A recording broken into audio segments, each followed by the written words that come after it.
Ils ont quitté la CEDEAO, fermé des bases étrangères, repris la parole dans leur capitale. Mais une question dérange. Peuvent-ils vraiment être libres tant qu'ils ne contrôlent pas leur propre monnaie? Parce qu'aujourd'hui, le vrai pouvoir ne tient pas un fusil. Il tient une signature, un algorithme, une banque centrale, la BCEAO. Tout le monde parle de l'AES, des discours forts, des peuples debout. Mais une bombe à retardement se cache derrière tout ça. La monnaie. Car pendant qu'ils s'émancipent politiquement, ils restent piégés dans un système hérité d'un autre temps, le franc CFA. Et ce système, devine qui le pilote? La BCEAO. Changer de constitution, sortir de la CEDEAO. C'est un pas. Mais tant que tu ne tiens pas ta monnaie, tu ne tiens pas ton avenir. Dans cette vidéo, tu vas voir comment la BCEAO peut freiner l'AES sans tirer une seule balle. Et comment ces pays peuvent te riposter avec une stratégie qui pourrait bouleverser toute l'Afrique. Reste jusqu'à la fin. Tu ne regardes pas juste une histoire monétaire. Tu regardes peut-être l'avenir économique du continent se jouer. Mais pour comprendre ce qui est vraiment en jeu, il faut commencer par regarder où tout commence, dans les coffres et les coulisses d'une banque centrale pas comme les autres, la BCEAO. Et ce que tu vas découvrir sur son pouvoir va peut-être te surprendre.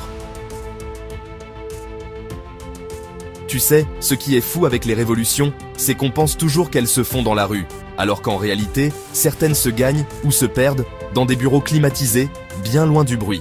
Aujourd'hui, le Burkina, le Mali et le Niger veulent écrire une nouvelle page de leur histoire. Ils ont viré les bases étrangères, quitté la CEDEAO. Bref, ils prennent leur destin en main. Mais il y a un détail que beaucoup oublient. Un détail qui peut tout bloquer. Ils utilisent toujours le franc CFA. Et ce n'est pas juste une question de billets ou de logo, c'est une question de pouvoir. Mais comme on dit chez nous, celui qui tient ta bourse tient aussi ton destin. Et aujourd'hui, c'est toujours la BCEAO qui tient cette bourse. Parce que tant qu'ils utilisent le CFA, ils sont encore liés à une banque centrale qu'ils ne contrôlent pas vraiment, la BCEAO. Et cette banque, soi-disant africaine, dépose toujours 50% de ses réserves au Trésor public français. Ouais, en 2025. Tu le crois, toi? Tu vois, c'est comme si tu venais de quitter la maison de tes parents. Mais que c'est encore eux qui tiennent ta carte bancaire. T'as l'appart, t'as les clés, mais dès que tu veux acheter du pain, faut leur demander. Et le pire, c'est que l'AES n'est pas un petit joueur. L'ensemble de l'UMOA pèse à peu près 189 milliards de dollars. Et l'AES, juste ces trois pays, c'est près de 60 milliards à elle seule, presque 1/3 de l'économie régionale. Mais malgré ce poids économique, ils n'ont aucun levier sur leur propre monnaie, pas de contrôle sur les taux d'intérêt, pas de possibilité de créer ou absorber de la monnaie quand ils en ont besoin, pas de flexibilité pour réagir en cas de choc. Tu vois mieux le problème maintenant? Et c'est là que tout se complique, car même sans confrontation directe, la BCEAO conserve des leviers puissants, silencieux mais très efficaces. Pas besoin de déclaration de guerre. Parfois, quelques décisions techniques suffisent à ralentir tout un pays. Voyons maintenant comment cette institution peut, en quelques gestes, freiner les ambitions économiques de l'AES. Tu sais ce qu'il y a de plus dangereux dans un conflit? Ce n'est pas toujours les bombes ou les fusils. Parfois, c'est une signature dans un bureau, une ligne de code qui bloque un virement, une réunion à huis clos où on décide qui respire et qui s'étouffe. La BCEAO n'a pas besoin de déclarer une guerre ouverte à l'AES. Elle a des armes silencieuses mais redoutables. Elle peut restreindre l'accès aux devises étrangères. Elle peut bloquer les transferts internationaux. Elle peut ralentir, voire refuser, l'injection de liquidités dans les banques locales. Tu veux importer des médicaments? Trop tard, les fonds sont bloqués. Tu veux payer les fonctionnaires? Désolé, les lignes de crédit sont suspendues. Tu veux financer les écoles, les hôpitaux, les salaires des militaires? Bonne chance. Et ça, ce n'est pas de la fiction. Fin 2023, le Niger avait déjà plus de 300 milliards de francs CFA d'arriérés. Pourquoi? Parce que les sanctions ECOWAS avaient coupé leur accès aux marchés financiers régionaux. Résultat, des retards de paiement aux fonctionnaires, des importations vitales qui ralentissent, une économie qui s'étouffe à petit feu. Et maintenant que l'AES est officiellement sortie de la CEDEAO, la même pression pourrait revenir. Mais cette fois, via la BCEAO elle-même. Une petite décision ici, un bouton cliqué là. Et tout un pays peut se retrouver paralysé. Pas de tanks, pas de missiles. Juste un blocage monétaire. Une guerre sans bruit, mais pas sans dégâts. Mais l'AES ne reste pas les bras croisés. Face à ce défi invisible, ces pays posent les jalons d'une véritable révolution économique. Plutôt que de crier à l'injustice, ces pays ont choisi l'action. Poser les fondations d'un nouveau modèle économique, selon leurs propres règles. Une offensive réfléchie, en plusieurs actes, qui pourrait bien bouleverser les équilibres établis depuis des décennies. Loin des discours, l'AES agit. Cette fois, ce ne sont pas des promesses, mais des mesures concrètes qui prennent forme. Face au blocage invisible, ces pays déploient des solutions solides, audacieuses et innovantes pour reprendre le contrôle de leur destin économique. Première riposte, la Banque confédérale d'investissement. Les 3 pays ont déjà lancé une banque confédérale, un outil 100% africain, conçu pour financer leurs projets sans passer par les institutions qui les sanctionnent ou les bloquent.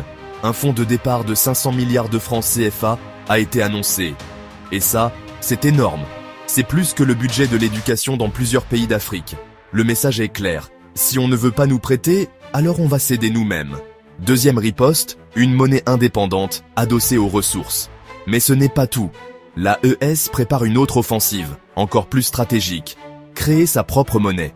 Pas un nouveau CFA, pas un simple changement de logo, mais une monnaie construite sur leurs richesses réelles. Uranium, or, coton, élevage, lithium.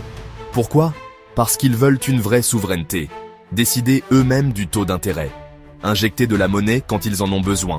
Financer leur propre développement sans quémander. En gros, reprendre la main sur leur avenir. Point final. Et concrètement, à quoi ça pourrait ressembler ? Certains parlent déjà d'une crypto-monnaie nationale, rapide, décentralisée, difficile à sanctionner. D'autres imaginent une monnaie papier, mais adossée à un panier de ressources pour en garantir la stabilité. L'objectif ? Ne plus jamais revivre le cauchemar du Niger en 2023. Ne plus avoir à choisir entre payer les fonctionnaires ou importer des médicaments. Mais soyons honnêtes, tout ça, c'est risqué. Changer de monnaie, c'est comme marcher sur un fil, sans filet de sécurité. Scénario 1. Le succès. L'AES réussit à créer une monnaie stable. Elle inspire d'autres pays à suivre. Guinée, Togo, peut-être même un jour, le Sénégal. Elle devient un nouveau pôle de puissance monétaire en Afrique de l'Ouest. Scénario 2. L'échec. Mais si ça dérape, on parle de perte de confiance, inflation incontrôlée, isolement commercial et surtout, un retour au système d'avant, avec une crédibilité brisée. Ce qui se joue ici, ce n'est pas une simple réforme bancaire. C'est une bataille silencieuse pour l'avenir économique du continent.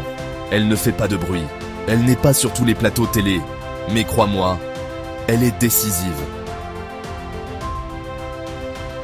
Ce que l'AES est en train de faire, ce n'est pas juste de la politique. C'est une tentative de réécrire les règles du jeu. Et dans un monde comme le nôtre, ça, c'est rarement sans risque. Reprendre le contrôle de sa monnaie, construire une banque autonome, défier un système en place depuis des décennies, c'est historique, oui, mais aussi dangereux. Et peut-être nécessaire. Si ça réussit, ce ne seront pas seulement 3 pays qui gagnent. C'est toute l'Afrique qui pourra dire un jour « on a osé et on a repris notre destin ». Mais si ça échoue, on dira encore une fois « ils sont allés trop vite, ils ont rêvé trop grand ». Alors, je te pose la vraie question. Est-ce que l'AES doit créer sa propre monnaie maintenant ? Ou vaut-il mieux attendre un soutien plus large ? Réponds-moi en commentaire. Je lis tout. Je veux entendre ton avis, pas celui des experts, pas celui des politiciens. Le tien. Et si cette vidéo t'a aidé à mieux comprendre ce qui se joue derrière les titres de journaux, mets un like, ça aide l'algorithme, mais surtout, ça montre que ces sujets comptent. Et surtout, abonne-toi, parce que dans la prochaine vidéo, on va parler d'un autre acteur silencieux, mais qui a les yeux rivés sur l'AES, les BRICS. Et tu vas voir que la Russie, la Chine, l'Iran n'attendent qu'un signal pour entrer en jeu.